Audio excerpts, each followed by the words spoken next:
We're here at Neath railway station today as part of Operation Skyblue Barracuda. We've received information that people are bringing controlled drugs into Swansea via the rail network. So I've got colleagues over at Swansea Central who are running an operation there. But to preempt any activity by the drug suppliers jumping off the trains prior to getting to Swansea, we've got the passive drugs dog here at Neath. So we're letting the dog have the run of the platform, and when people are coming off the trains, he can have a sniff around and see what he finds. The reason we're here today is because it's a joint multi-agency operation involving DVSA, Customs and South Wales Police.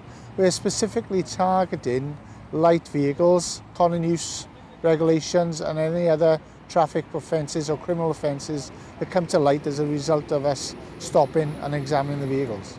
And as a result of our checks so far, we've had numerous prohibitions in relation to conditions, tyres, also other offences in relation to driver's hours offencing for HGVs and the like as well.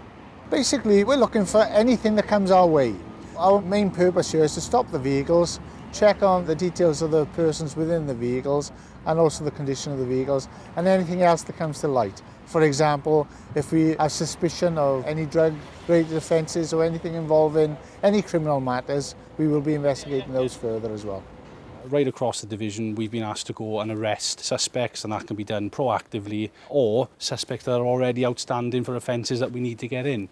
So here in Talbot, we've set up two sides to that operation. The first one being a drugs operation where we've sworn out 3 warrants, and the officers are basically going to jump in the van. They're going to go down to the address. They're going to force the door because of intelligence we've received regarding what's at the property. They're going to go in there. They're going to secure anyone who's in there and basically search to see if there's any drugs at the premises. And then they'll take any action they need to at the addresses if there's any positive results there.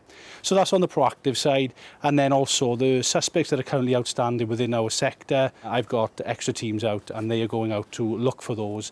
And that's more of a sort of knock on the door and get a reply and basically do some inquiries in relation to where these people are. And if they find them, they'll be arrested as well and brought into custody and interviewed for the offences that they're outstanding for.